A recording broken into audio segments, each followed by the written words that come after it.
안녕하세요. 사회탐구 세계사 기출분석 특강 이다지입니다. 여러분 다시 만나 뵙게 돼서 너무너무 반가워요. 오리엔테이션에서 들으셔서 아시겠지만 이 기출분석 특강에서는 어떤 주제들을 다룬다고요? 그렇죠. 아직까지 치러졌던 기출문제, 평가원과 수능에서 출제되었던 기출 문제들을 통해서 올해 수능에서 출제될 만한 주제들을 다시 한번 정리해보는 강좌입니다. 특히나 가장 중심이 되는 건 아무래도 2014년에 치러진 평가원 6월, 9월 모의고사겠죠. 거기에서 치러졌던 주제들을 바탕으로요. 아직까지 유사한 주제들을 모아서 한번 정리를 해볼 거예요. 아시겠죠? 그럼 선생님이요. 본격적으로 문제 풀기 전에 문제를 푸는 팁을 하나 알려드릴게요. 한 단어만 기억하시면 됩니다. 바로 발사단이에요. 발사단. 발사단은요, 뜻은 굉장히 간단해요. 선생님이 역사 문제 풀 때 발사단이라는 단어 알면 참 좋겠다 생각해서 만들었습니다. 발은요, 뭐의 약자냐면 발문의 약자입니다. 발문. 사는 사료. 단은 단서의 약자입니다. 발문, 사료, 단서예요. 공부를 잘하는 학생들일수록 어떤가요? 발문을 무시하는 경향이 있습니다. 왜 그럴까요? 문제를 읽기도 전에 사료가 먼저 눈에 들어오죠. 이미 아는 자료니까 무턱대고 그것부터 보려고 하는 거예요. 근데 그러면 치명적인 실수가 나오실 수 있습니다. 그렇기 때문에요. 발문을 굉장히 꼼꼼하게 읽으시면서 파악해야 하는 가장 중요한 게 뭘까요? 바로 내용 요소죠. 이 문항에서 무엇을 묻고자 하는가, 내용 요소를 판단을 하셔야 되고요. 그 다음에 역사 문제의 꽃이죠. 사료를 통해서 사료 안에 나와 있는 출제자가 넣어놓은 단서, 키워드를 찾는 게 우리의 역할입니다. 아시겠죠? 그럼 지금 1강에서 다뤄볼 주제는요, 4대 문명입니다. 4대 문명 관련하면은 여러분들 맨 처음에 강 이름부터 생각이 나시죠? 어느 문명이 있나요? 선생님이랑 천천히 한번 해볼까요? 나일강 근처에 이집트 문명이 있고요. 메소포타미아 문명이 있고요. 그 다음에 중국의 대표적인 강 어딘가요? 황하 문명이 있죠. 황하 문명. 그 다음에 아직까지 문자가 해독이 되지 않아서 많은 것이 밝혀지지는 않은 인더스 문명이 있습니다. 그러면 이 중에서 어떤 주제가 주로 출제가 되었는가 먼저 파악해 보시면요. 랭킹 1위는 단연코 이집트와 메소포타미아입니다. 특히나 이 이집트랑 메소포타미아가 단일 문제로 나오기보다는 이집트가 자료로 주어지면 메소포타미아랑 비교를 하고 또 반대의 경우도 이런 식으로 출제가 된다는 거죠. 비교가 가장 핵심적인 포인트입니다. 이집트랑 메소포타미아 요게 가장 많이 출제가 되었고요. 그 다음에 많이 출제가 된 것이 황하 문명인데요. 황하 문명 대표적인 거 뭐 있죠, 여러분? 상왕조. 요 상왕조가 2012년에 출제가 되었고요. 주왕조가 2010년에 출제가 되었습니다. 이게 두 번째로 많이 출제되는 부분이요. 인더스 문명은요, 모의평가에서는 상당히 많이 출제가 되었지만 실제 수능에선 출제가 되지 않았어요. 그럼 선생님 이건 안 봐도 되나요? 아니죠, 여러분. 비록 출제 빈도가 낮기는 하지만 이 왕조도 2012년에나 출제가 되었습니다. 당연히 꼼꼼하게 살펴보시는 것도 필요하죠. 이해 가시죠? 그러면은 이런 내용들을 머릿속에 넣으시고 한번 문제 들어가 볼게요. 첫 번째 문제입니다. 출제 연도가 2014년, 굉장히 중요하겠죠? 한번 보실게요. 발문부터. 발문에서 뭘 파악해야 된다고요? 내용 요소. 무엇을 묻고자 하는가를 한번 보시는 거예요. 밑줄 친 문명에 대한 설명으로 옳은 것은, 지금 파악하고자 하는 것은 문명입니다. 문명이란 단어 보시자마자 선생님이 칠판에 쓴 네 강의 문명이 떠오르셔야 돼요. 아시겠죠? 그러면은 글 먼저 보지 마시고 제일 처음 보셔야 되는 게 뭔가요? 바로 그림 자료죠. 그림 자료 한번 먼저 보실게요. 우리에게 아주 익숙하고 친숙한 그림입니다. 뭐죠? 이쪽에 있는 삼각형 모양의 건축물은 피라미드고요. 바로 옆에는 피라미드를 지키는 스핑크스가 있네요. 그쵸? 너무 쉽죠, 여러분? 어느 문명인가요? 이집트 문명입니다. 그럼 여기서 끝나시면 당연히 안 되겠죠. 이 피라미드와 스핑크스는요, 중요한 주제, 중요한 개념이 두 가지나 들어가 있습니다. 첫 번째 뭡니까? 자, 피라미드를 왜 지었죠? 왕이 죽은 뒤에 거쳐야 할 궁전으로 지은 겁니다. 자, 여기서 알 수 있는 것 첫 번째, 왕권이 셌나요? 약했나요? 왕권이 엄청나게 강했다는 것을 아실 수 있습니다. 자, 피라미드 같이 웅장한 건축물을 지을 만큼 왕권이 강했다. 이렇게 엄청나게 강한 왕권을 표현하는 말 뭔가요? 전제군주죠. 전제군주의 위용을 한번 볼 수 있고요. 둘째, 선생님 뭐라고 했죠? 피라미드는 왕이 죽은 이후에 거쳐야 할 무덤. 그럼 지금의 세계관과는 약간 다르죠, 여러분. 죽은 이후에도 삶이 계속된다고 생각을 한 겁니다. 여기서 알 수 있는 중요한 개념 뭔가요? 바로 내세적 세계관입니다. 여러분, 단어를 어렵게 생각하지 마시고 한번 보세요. 내세가 뭔가요? 다가올 세상에 대한 세계관입니다. 그렇죠? 죽은 이후에도 삶이 계속된다고 믿은 거예요. 자, 그러면 이 두 가지 포인트가 한번 사료 안에서는 어떻게 표현되어 있나 한번 찾아볼까요? 한번 볼게요. 자, 밑줄 부분이 여기에 있고요. 5천여 년 전 나일강역에서 탄생한 문명, 뭐 굳이 사진이나 글 분석하지 않아도 사료 속에서 너무나 충분한 힌트를 주고 있네요. 이집트 문명이죠. 근데 이 문명은 어떻다고요? 자, 절대 권력을 가진 파라오는 이 부분이 1번 키워드에 해당됩니다. 전제군주를 표현한 거고요. 자, 왕권이 얼마나 강했으면 여러분 파라오라고 표현을 했을까요? 파라오가 뭐죠? 태양신 라의 아들이란 뜻입니다. 왕을요, 살아있는 신 같은 존재로 파악을 한 거예요. 두 번째 키워드, 내세적 세계관은 어디에 있을까요? 바로 여기 있네요. 영원한 생명을 얻기 위해 라고 되어 있죠. 영생, 죽은 이후에도 계속되는 생에 대한 관념이 표현되어 있는 겁니다. 그럼 쉽게 풀리는 1번 문제 보기 보실게요. 1번, 왕의 길을 건설하였다. 자, 왕의 길 하면은 세트로 뭐가 떠오르시나요? 왕의 눈, 왕의 귀. 그쵸? 어딘가요? 페르시아 제국인데, 자, 페르시아 제국에 두 개의 페르시아가 있습니다. 역사 속에. 뭐 있죠? 아케메네스 왕조 페르시아, 사산 왕조 페르시아. 근데 너무 길죠, 이름이. 그래서 선생님은요, 아케메네스 왕조 페르시아를 A 페르시아라고 할게요. 자, A 페르시아에서 있는 것이 바로 왕의 길입니다. 자, 개념을 조금 더 가보면요, 페르시아 제국이라고 부르잖아요. 제국이 어떤 데죠? 영토가 굉장히 넓은, 뭐 본국뿐만 아니라 식민지까지 가지고 있는 넓은 영토를 포함한 데를 제국이라고 하죠. 그러면 당연히 제국은요, 자, 중심지가 여기 이렇게 있다고 하면 굉장히 넓은 형태의 나라들이 있을 겁니다. 다스려야 되는 나라가 많아요. 그러니까 이 중에는 식민지도 있고 속주도 있고, 그러니까 식민지가 속주죠. 식민지가 많을 거예요. 그럼 어때 되나요? 식민지에서 일어난 반란을 빨리 진압하기 위해서는 길이 잘 뚫려 있어야겠죠.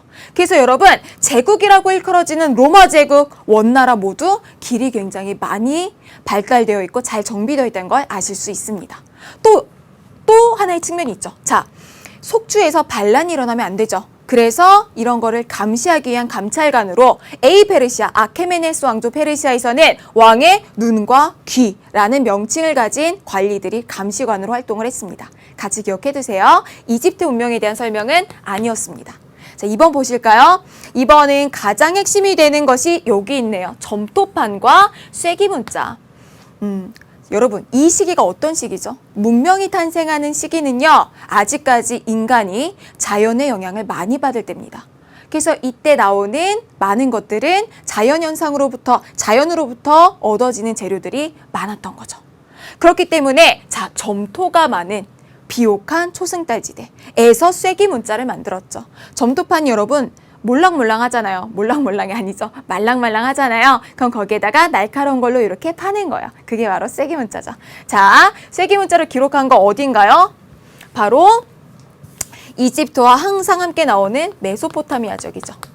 여기도 아닙니다. 3번, 영혼불멸을 믿어 시신을 미라로 만들었다. 자, 정답은 3번입니다. 영혼불멸이 여기에도 나오고 지금 영생을 얻는다라고 나와 있으니까 실은 구체적인 내용을 모르더라도 정말 언어 해석 능력만 있으면 푸실 수 있는 문제였죠. 미라만 조금 더 설명해 볼까요? 미라는요, 이런 개념이에요. 내세적 세계관의 연장선상에 있는데 사람이 죽어도 뭐는 살아있다? 영혼은 살아있다고 믿었습니다. 그래서요, 영혼이 다시 자신의 육체로 들어오고자 할 때 그 육체가 썩어 있으면 안 되니까 미라를 만든 거예요. 그러니까 지금 관통하는 키워드가 뭔가요? 내세적 세계관이죠. 다가올 세상에 대한 세계관이 존재되어 있습니다. 아시겠죠? 오답 나머지 한번 정리해 볼게요. 4번, 모헨조다로와 하라파의 도시 유적을 남겼다. 중요한 키워드가 되고요. 모헨조다로와 하라파 도시 유적이 있는 곳 바로 인더스 문명입니다. 자, 인더스 문명이고요. 모헨조다로와 하라파에는 목욕탕이라던가 하수도 시설 같은 게 굉장히 잘 되어 있다고 하죠. 계획도시 모습이 남아 있습니다. 정답 아니고요. 5번, 지구라트라는 계단식 신전에서 수호신을 섬겼다. 자, 지구라트는요, 좀 전에 말씀드린 이집트와 항상 비교되는 어느 나라? 메소포타미아 지역의 유적입니다. 아니죠. 자, 2번 문제로 넘어가 볼게요. 넘어가기 전에 선생님이 만들고서 선생님이 빼먹을 뻔했네요. 자, 보실게요. 두 가지, 글박스에 2개가 나와 있을 거예요. 자료, 5월, 선지. 중요 개념. 이거는요, 여러분들이 공부하시면서 한번 정리를 해보라고 마련을 한 건데요. 자, 문제는요, 자료가 어렵고 자료 해석이 중요한 문제와 선지가 까다로운 문제가 있습니다. 근데 지금 이 문제에서는 자료가 더 중요했어요. 가장 핵심적인 개념이 바로 내세적 세계관이었죠. 자, 이렇게 내세적 세계관이라고 쓰시고요. 이 내세적 세계관에 해당되는 키워드들 있잖아요. 미라라던가 피라미드라던가 그런 내용들을 나머지 부분에 채워 넣으시면 됩니다. 아시겠죠? 첫 번째 강의라서 친절하게 다 같이 해드리는 거예요. 여러분들이 스스로 한번 해보실 수 있어야 돼요. 자, 2번 보실게요. 2011년도 수능 1번입니다. 자, 세계사에서 기출문제 분석이 왜 중요한지를 알려주는 문제이기도 해요. 세계사는요, 범위가 되게 넓잖아요. 그렇기 때문에 공부할 분량도 많고 되게 힘들다고 생각하실지 모르겠지만 나오는 부분에서만 나옵니다. 중요한 것만 출제가 돼요. 그러니까 기출문제에서 나왔던 것은 거의 오답까지 똑같이 나옵니다. 그래서 같이 한번 분석해 보실게요. 자, 그림에 나타난 문명의 종교적 특징에 대해서 묻고 있습니다. 문명의 종교적 측면에 대해서 물어보고 있는 거예요. 그러면은 글을 읽기 전에 그림 먼저 보시면요. 선생님 그림을 잘 그리는 건 아니지만 지금 이 그림에서 보여지는 아주 특징적인 면이 있습니다. 뭐냐면요. 지금 어때요, 여러분? 다 사람이 옆으로 있는 걸 그렸죠. 그렇죠? 그래서 옆모습을 이렇게 그렸는데요. 특이하게 눈은 정면을 바라보고 있습니다. 자, 이게 바로 이집트 회화의 특징이에요. 시점이 섞여 있죠. 옆모습과 앞모습이. 이런 걸 가리켜서 복수 시점이라고 합니다. 그러니까 이집트 관련된 문제가 나오면 혹시 그림이 나오면 힌트가 되실 수 있어요. 한번 읽어볼게요. 지금 그림 보시면 알겠지만 이 사람은 서 있고 이 사람은 앉아 있죠. 아마 이 사람이 높은 사람일 거예요. 그런 거 생각하고 한번 들어가시면요. 자, 오시리스 신이시여 라고 얘기했죠. 오시리스 신은 이집트에서 죽음을 관장하는 죽음의 신입니다. 오시리스 신이시여, 생전에 저 살아있을 때 저는요, 신을 모독하지도 않았고요, 강물을 더럽히지도 않았고요, 남의 땅을 빼앗지 않았고 저울의 눈금을 속인 일도 없습니다. 자, 이거 뭔가요? 지금 아마도 오시리스 신이시여, 죽음의 신이시여 라고 말하는 걸 봐서 자, 이 사람이 누구에게? 이 사람에게 하는 말입니다. 이 사람이 아마 오시리스겠죠. 자, 오시리스고요. 이 사람은 죽은 자겠죠. 사자입니다. 자, 그럼 죽은 자가 왜 죽음의 신에게 이런 글을 남겼을까요? 생전에 저는 착한 일을 많이 했으니까 죽어서도 처벌받지 않고 오래오래 행복하게 살게 해주세요. 라는 관념이 들어가 있는 거죠. 자, 요런 글, 미라와 함께 무덤에 넣어두는 이런 글을요, 사자의 서라고 합니다. 그리고 여기에 나온 글은 이 사자의 서 중에서 신에 대한 맹세를 담은 부분이에요. 자, 이것도 또한 1번과 키워드가 똑같습니다. 중요 개념에 써두세요. 내세적 세계관이죠. 죽은 이후에도 계속 살 수 있다고 생각했기 때문에 이런 것이 나온 거죠. 이해 가시죠? 한번 선지 보실게요. 그림에 나타난 문명의 종교적 특징을 옳은 거 1번 윤회와 업으로부터 해탈을 추구하였다. 윤회, 업 나오고요. 해탈까지 나왔네요. 어느 종교죠? 가장 대표적인 종교 불교입니다. 지구라탄 신전에서 수호신을 섬겼다. 자, 똑같은 오답 선지입니다. 그쵸? 지구라트 나오면 바로 메소포타미아죠. 시신을 미라로 만드는 등 영혼 불멸을 믿었다. 선생님 잠깐만 앞으로 한번 가볼게요. 시신을 미라로 만드는 등 영혼 불멸을 믿었다. 이게 정답이죠. 1번 다시 한번 가볼까요? 자, 여기 나온 정답 뭐였죠? 영혼 불멸을 믿어 시신을 미라로 만들었다. 바로 주술부만 바뀐 채로 그대로 출제가 되었습니다. 오답까지도 똑같아요, 여러분. 기출문제 분석 굉장히 중요한 거 아시겠죠? 자, 정답은 3번이고요. 4번 볼게요. 우상숭배를 거부하고 만민평등을 강조하였다. 우상숭배 거부와 만민평등이 키워드가 되겠고요. 이런 종교 뭐 많죠. 대표적으로 이슬람교나 크리스트교가 해당이 되겠죠. 자, 5번. 불을 숭배한다. 최후의 심판, 죽은 자의 부활을 믿었다. 자, 이 종교는 뭐죠? 조로아스터교입니다. 자, 조로아스터교는요, 페르시아 제국과 연관이 깊죠. 페르시아 제국 뭐뭐 있다고요? 아케메네스 왕조 페르시아. 선생님 뭐라고 부른다고요? A 페르시아. 자, A 페르시아와 사산조 페르시아, S 페르시아와 관련이 깊습니다. A 페르시아, 아케메네스 왕조 페르시아를 계승한 게 S 페르시아, 사산 왕조 페르시아잖아요. 자, A 페르시아에서요, 이 조로아스터교가 등장합니다. 자, 그러다가 잠깐 다른 나라가 있었고요. 사산 왕조 페르시아가 등장하면서 이 S 페르시아에서 조로아스터교를 국가의 종교로 인정합니다. 국교화되죠. 요것도 페르시아 문명에서 굉장히 잘 나오는 주제입니다. 기억 꼭 해두셔야 돼요. 그러면은 이 문제는 자료와 선지 중에서 뭐가 중요했나 한번 보시면요. 자료와 선지 중에서 자료가 중요했죠. 마찬가지로 중요 개념은 뭐 써놓으시면 될까요? 내세적 세계관 쓰세요. 3번 보실게요. 자, 3번까지 이집트 문명에 대한 설명입니다. 다음 문화유산을 남긴 지역의 역사에 대한 옳은 설명. 자, 문화유산과 지역이 내용 요소로 등장을 했죠. 좀 우리 쉽게 알 수 있는 거. 여기 복수 시점도 나오고요. 피라미드도 나오네요. 이집트 문명에 대한 설명 빠르게 한번 골라볼게요. 상거래와 여가 생활은요, 아고라에서 이루어졌다고 합니다. 여러분, 아고라는 우리에게 있어서 뭘로 더 익숙하나요? 포털 사이트에 한 토론하는 그런 섹션을 더 먼저 떠올리시죠. 자, 아고라는요, 고대 그리스의 광장을 뜻합니다. 뭐 상거래나 여가뿐만 아니라 민회나 뭐 사교 생활도 여기에서 이루어졌다 그래요. 오늘날에는 직접 민주주의의 소통 창구 정도라는 상징적인 의미가 더 강한 것 같아요. 그쵸? 일단 정답은 아니죠. 니은 영혼 불멸과 사후 세계를 믿어서 사자의 서를 남겼다. 우리 계속해서 봤던 주제죠. 내세적 세계관. 맞고요. 정답이고요. 디귿 티무르 왕조의 중심지로서. 자, 티무르 왕조의 중심지. 이것부터가 일단 아니죠. 티무르 왕조의 중심지는 중앙아시아의 어디죠? 티무르 왕조 요즘에 정말 많이 출제되고 있어요, 여러분. 어디죠? 사마르칸트입니다. 아니죠. 자, 그럼 당연히 답은 리을이 되겠는데 한번 볼게요. 헬레니즘 시대에는 이곳의 알렉산드리아가 문화의 중심지였다. 자, 두 가지 키워드 한번 봅시다. 헬레니즘 시대는요, 어떤 대왕이? 알렉산드로스 대왕이 이룩한 그 시대죠. 문화 융합이 특징적인 이 헬레니즘 시대에는요, 이집트 알렉산드리아가 굉장히 번성했습니다. 아주 대규모의 도서관도 여기 있었다 그래요. 자, 정답 맞고요. 정답 니은 리을 4번이 되겠네요. 자, 이 문제는요, 자료와 선지 중에서 이집트 알렉산드리아 같은 약간 생소한 개념이 있었죠. 자료와 선지 중에서 뭐가 더 중요할까요? 선지가 중요하겠죠. 선지가 중요하고요. 중요한 개념은 내세적 세계관은 당연한 거고요. 이집트 알렉산드리아 함께 정리해두세요.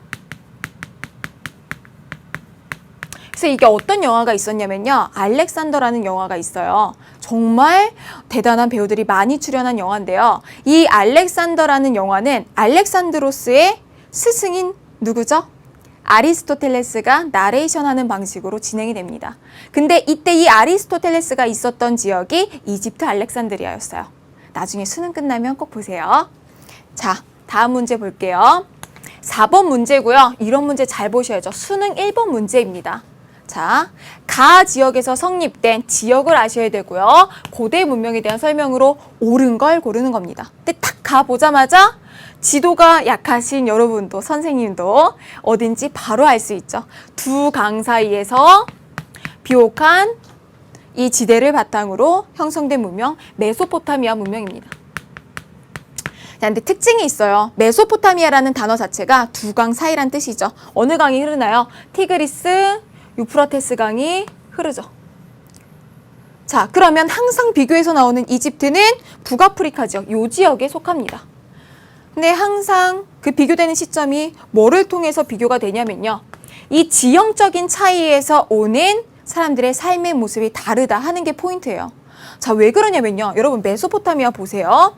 지금 잘 표시가 안 돼 있지만 여기 이제 지중해고 여기도 이제 바다가 있고요. 지금 보시면 메소포타미아 지역은 평야예요. 비옥한 평야지대. 그러니까 외부로부터의 침입이 좋습니다. 용이합니다. 개방적인 지역이기 때문에. 하지만 이집트 같은 경우에는요. 여기 바다, 여기 바다, 이쪽이 사막으로 가로막혀 있는 폐쇄적 지형이에요. 그러니까 메소포타미아 같은 경우에는 이민족의 침입이 많으니까 어땠을까요? 사람들이 정말 안정적으로 살 수 있었을까요? 편안하게? 아니겠죠. 그러니까 굉장히 좀 비관적이어서요. 점성술도 발전을 했고요. 또 이민족의 침입이 많다 보니까 사람들이 어떠냐면 이집트 사람들처럼 풍요롭고 평화로운 이집트 사람들처럼 사후세계를 생각하는 게 아니에요. 이 사람들은 그냥 현실에서 전쟁 없이 무사하게 살게 해주세요. 이런 걸 신에게 빌게 되는 거죠. 이런 게 바로 현세적 다신교입니다. 중요한 단어예요. 현세적, 현실적 다신교. 자, 그러면 메소포타미아 지역에 대한 설명으로 옳은 거 한번 골라볼게요. 1번, 지구라트를 건설하였다. 정답이죠. 지구라트가 바로 이 신전을 모시는 곳. 그래서 피라미드랑 유사하지만 계단이 있습니다. 그걸로 구분하시면 돼요. 2번, 파르테논 신전을 세웠다. 아니죠, 여러분. 이거 어디에 있나요? 그리스에 있습니다. 그쵸? 3번, 감자와 옥수수를 재배하였다. 감자, 옥수수는 아메리카 대륙에서 나는 것들이죠. 그쵸? 신학로 개척 이후에나 이제 아시아 세계, 유럽 세계에 더 많이 전파가 되죠. 아니고요. 모헨조다로와 하라파 또 나왔네요. 여러분 어디죠? 인더스 문명. 5번, 미라를 만들고 사자의 설을 제작하였다. 이건 어디죠? 이집트죠. 정답 1번이고요. 한번 선지랑 자료와 선지 중에서 뭐 둘 다 비등비등합니다. 자료 선지 둘 다 표시를 해두고요. 중요한 개념은 현세적 다신교. 현세적 다신교와 지구라트가 있죠. 신전으로 지구라트. 자, 여기까지 푸시면서 여러분 느끼신 마음이 이런 걸 거예요. 쉽네. 맞죠? 자, 4대 문명은요, 보통 쉽습니다. 그런데 이제 여러분들의 눈을 확 뜨이게 할 어려운 문제 한번 풀어볼게요. 4대 문명, 문명사도 어렵게 나올 수 있다라는 걸 보여준 2007년 수능 11번 문제입니다. 자, 한번 볼게요. 지도에 표시된 A에서 D 나라에 대한 설명으로 옳은 것을 보기에서 모두 고른 것은? 여러분들이 일단 힘들어하는 지도예요. 근데 이제 지도는요, 여러분 타이틀을 좀 잘 보실 필요가 있어요. 이 타이틀에 모든 해법이 다 들어있습니다. 그래서 뭐라고 나와 있냐면요. 여러 문명 지역의, 이게 1번이에요. 문명, 과거의 문명. 이걸 알아야겠죠. 오늘날은 어떤 모습인가? 이 두 개가 같이 묻는 문제입니다. 자, 그러면 한번 지도 한번 보실게요. 지금 A 지역의 과거와 현재를 파악하실 수 있어야 되고요. B도 한번 잘 보세요. 두 강 사이에 흐르는 요 지역, 문명과 함께 현재 오늘날의 모습을 아실 수 있어야 되고요. C 지역, D 지역 한번 정리해 보겠습니다.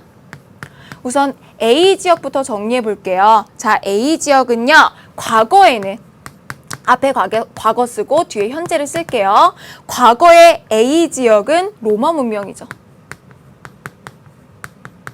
자, 현재는 이탈리아입니다. 이탈리아 반도가 표시되어 있죠. B 지역은요. B 지역은 과거에는 메소포타미아 문명이고요. 현재는 이라크죠. 자, C는요. 과거에는 어느 강에서? 인더스 강가에서 성립된 인더스 문명. 인더스 문명이고요. 현재는 어떻죠? 이슬람 교도들이 많이 살고 있는 파키스탄입니다. 분리 독립됐죠? 파키스탄. 자, D 지역은요, 과거에는 아즈텍 문명이 있었고요. 아메리카 대륙에. 현재는 멕시코가 있습니다. 그럼 요 기본적인 지식 가지고 한번 들어가 볼게요. 기억 봅시다. 자, 파르테논 신전으로 유명한 A에서, 자, A는 이탈리아죠. 이탈리아의 파르테논 신전? 아니죠, 여러분. 그리스죠. 근대 올림픽이 시작되었다. 기억 아니고요.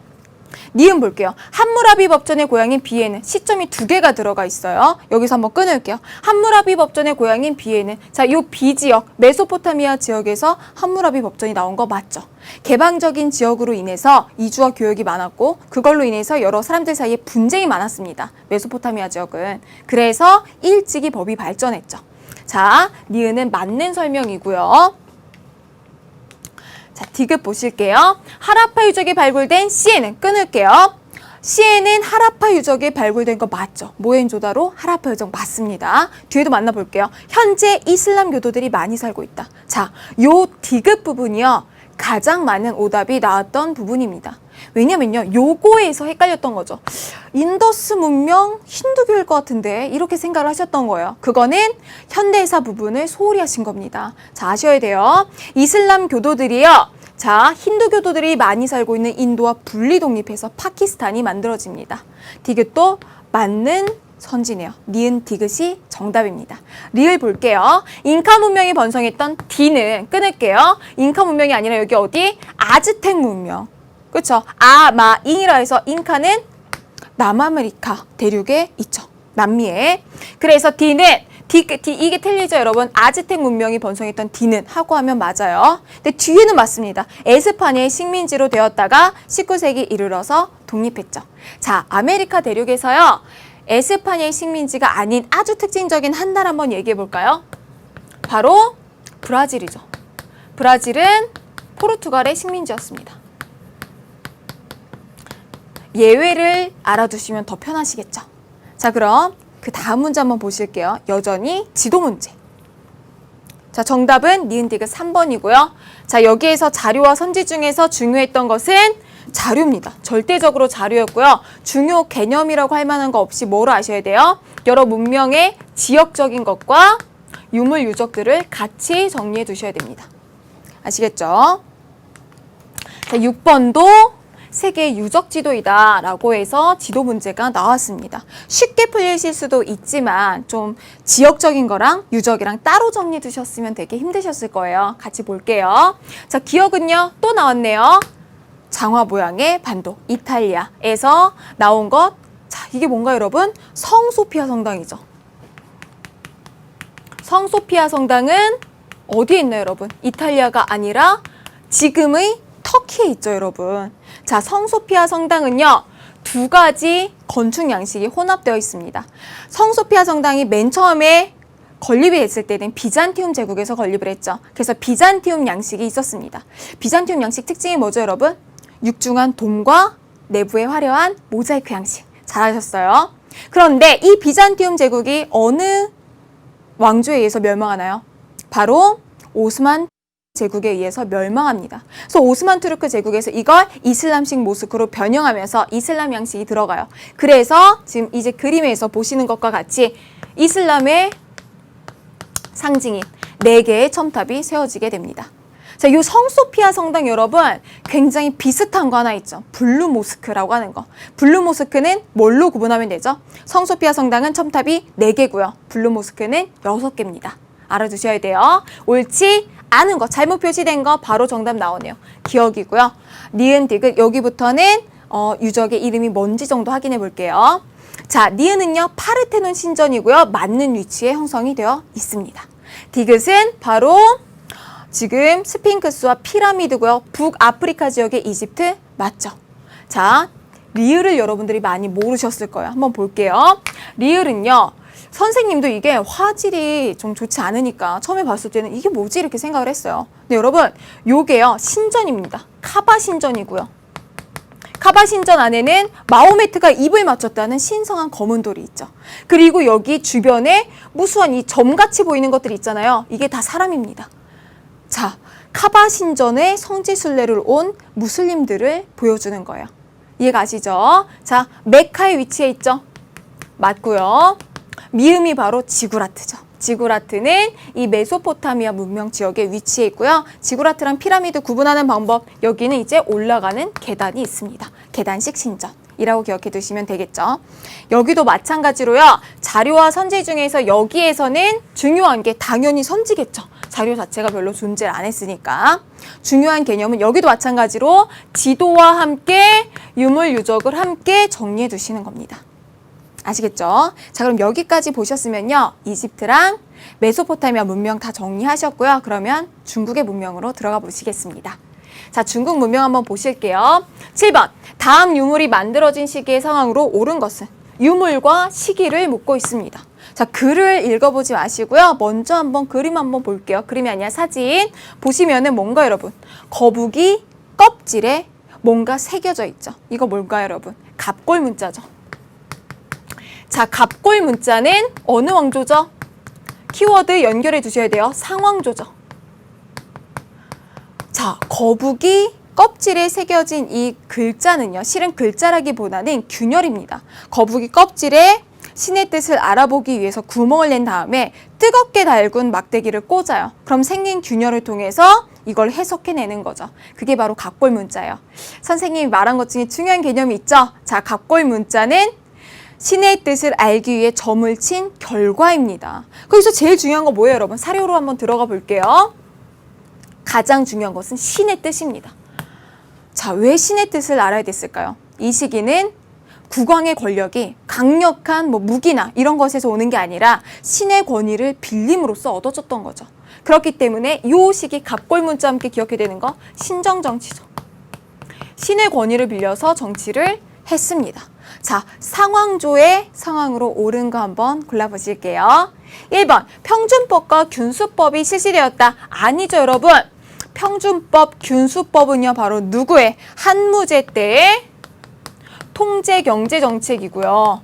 굉장히 중요합니다. 앞으로 이제 조금 이따 보시면 알겠지만 2강에서 풀어볼 거예요. 평준법, 균수법 굉장히 키워드로 많이 출제됩니다. 근데 이제 자세한 내용을 아실 필요는 없고요. 한무제 때 통제경제정책 이렇게 연결하시면 돼요.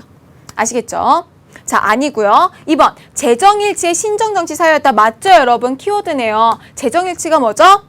종교적 지배자와 정치적 지배자가 일치한다. 맞습니다. 근데 요거를 간혹 질문하는 친구들이 있어요. 자, 왜 그러냐면 이 갑골 문자에서 점을 치는 사람이 국왕이 아니라 따로 있습니다. 그 사람이 바로 정인이에요. 정인. 사료 속에 여기 등장해요. 정인. 점쟁이 존재가 등장을 해요.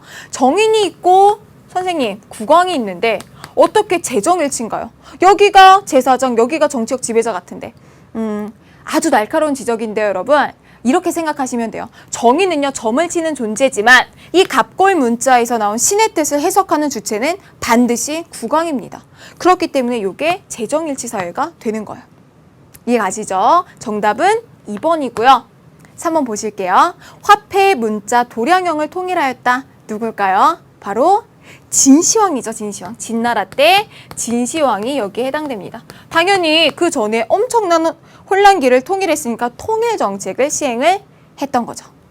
이해가시죠? 자, 4번. 종이를 만드는 기술이 발명되었다. 여러분, 종이가 있으면 왜 거북이 껍질에 새기겠어요? 그쵸? 종이는 언제? 후한 때 체류니.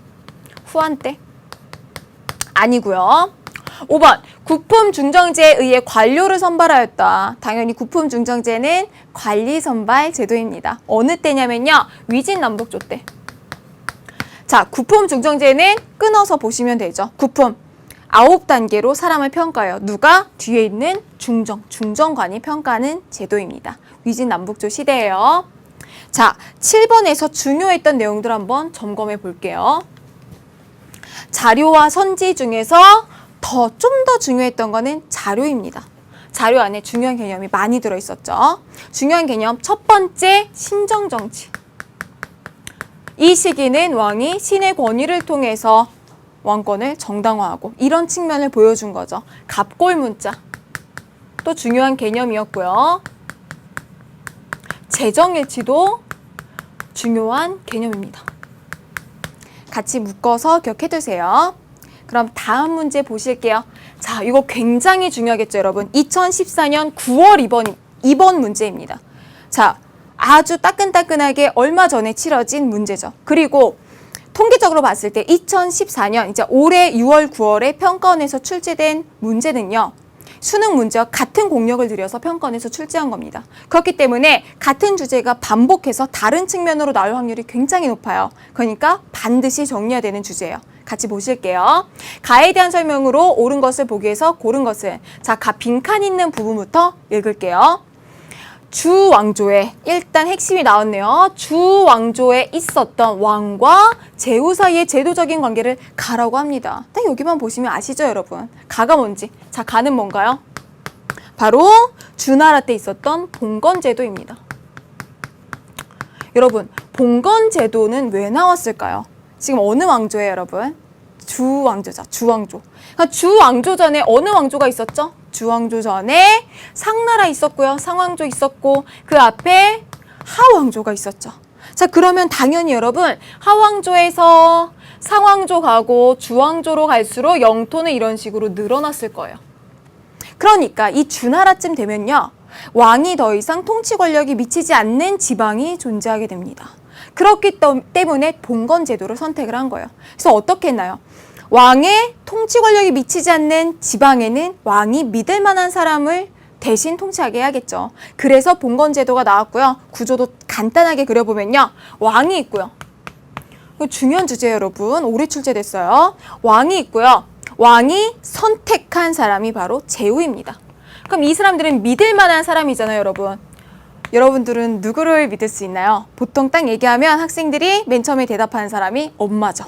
근데 아빠는 별로 잘 안 나와요. 그게 너무 신기해요. 아빠 잘 안 나오고요. 오빠도 잘 안 나옵니다. 신기해요. 자, 왕이요 제후에게 자 믿을 만한 사람 혈연, 공신들을 보냅니다. 왕이 제후에게 그리고 토지를 주는 거예요. 너를 나의 제후로 임명을 한다. 그러고서 다스릴 토지를 줍니다. 그럼 제후는 당연히 이거에 대한 충성을 맹세를 하겠죠.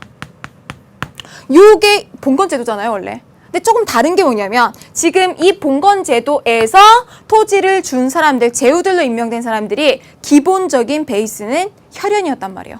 여기에 공신이 추가되고 믿을 만한 사람들이 추가가 된 거죠. 그래서 주나라 봉건제도의 특징은 혈연적입니다. 그리고 당연히 여러분 권력이 중앙으로 집중될까요? 지방으로 분산될까요? 지방으로 분산되겠죠. 지방분권입니다.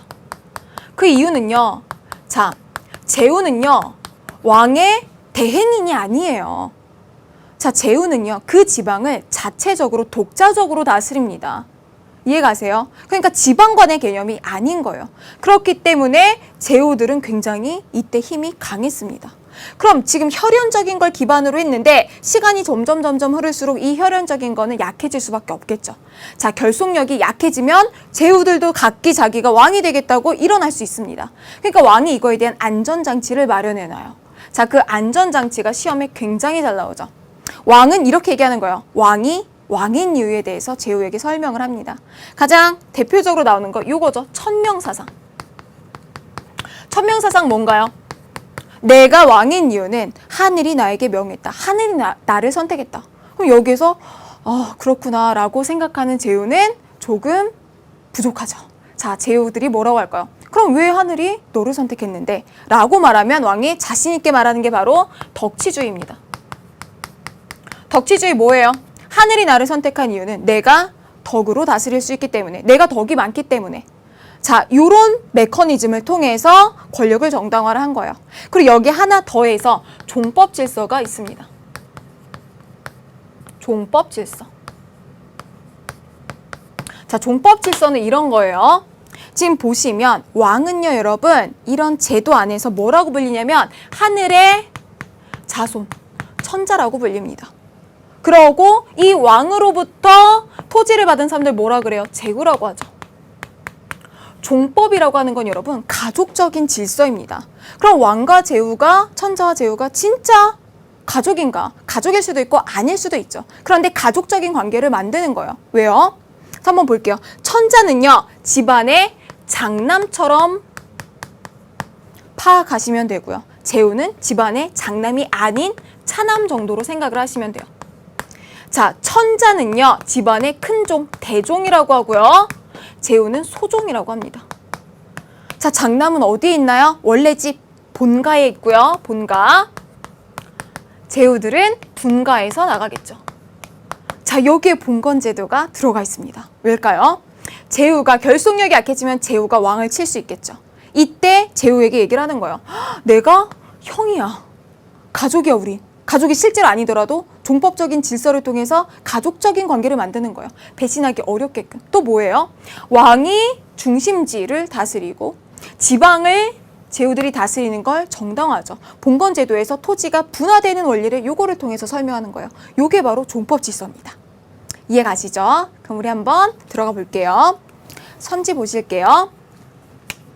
기억, 진이 중국을 통일한 뒤 계승 발전시켰다. 진하면 여러분 단 한 사람, 우리에게 떠오르는 사람은 진시황이죠. 자, 진시황은요, 강력한 황제권으로 유명합니다. 진시황이 지방분권, 권력이 지방으로 분산될 수 있는 봉건제를 당연히 하지 않았겠죠. 봉건제가 아니라 권력이 중앙으로 집중되는 군현제를 했고요. 군현제는 뭐예요, 여러분? 지방의 제후가 아니라 왕의 대행인, 아바타, 미니미를 파견을 하는 거예요. 그 사람들이 지방관입니다. 제후가 아니에요. 이거는 중앙집권적인 제도죠. 현 자체가 중앙에 달려있다는 뜻이니까. 그쵸? 자, 아니고요. 니은, 왕과 제후들은요, 종법적 원리로 연결되어 있었다. 정답 맞고요. 니은 맞고요. 디귿, 왕은 왕족과 공신을 지방행정관료로 임명하였다. 자, 선생님 학교에서 해설 강의하는데 이게 질문이 가장 많았습니다. 이게 여러분들한테 얼마나 세계사의 개념, 용어 정리가 안 돼 있는지를 보여주는 거라고 생각해요. 왜냐면요, 여러분들 헷갈렸던 데가 어디예요? 여기까지 맞는 것 같죠? 봉건제도. 왕은 왕족과 공신을 임명하였다. 근데 여기가 틀리잖아요, 여러분. 지방행정관료, 지방관은 군현제에서 왕의 명령을 대신하는 사람을 보내는 겁니다. 왕의 명령을 따르는 사람이에요. 근데 왕족과 공신을 지방관이 아니라 뭘로 임명하는 겁니까? 제후로 임명하죠. 제후는 독자적으로 다스립니다. 그쵸? 오답이었고요. 리을, 제후들은 자신의 영지에서 가신들로부터 공납을 받았겠죠. 아주 일반적인 봉건제에 대한 내용입니다. 정답, 니은과 리을이죠. 자, 오늘의 마지막 문제 한번 풀어보실게요. 2010년도 수능 1번 문제입니다. 자, 다음과 같은 사회 질서가 성립된 왕조의 정치적 특징으로 옳은 것을. 자, 일단 사회 질서를 아셔야 되고요. 이 왕조가 어느 왕조인지를 당연히 아셔야겠죠. 선생님이 조금 전에 설명한 개념이 들어가 있네요. 뭐가 있죠, 여러분? 자, 이렇게 끊어보시면 돼요. 이 왼쪽으로는 천자가 있고요. 이쪽에는 제후와 제후로부터 또 파생된 봉건적인 질서가 나열되어 있습니다. 여기까지만 끊어서 한번 보시면요. 표시하면서 보세요. 천자는 적장자, 장자고요. 대종입니다. 제후는 소종이고 나머지 자식들이에요.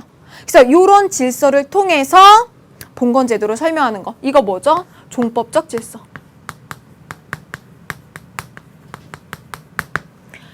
자, 그래서 여기 내용 읽어보시면 여기 왼쪽에 나와 있는 것들 좀 설명한 거고요. 바로 한번 선지 보실게요. 1번, 천명사상으로 왕권을 합리화하였죠. 자, 천명사상이 뭐라고요?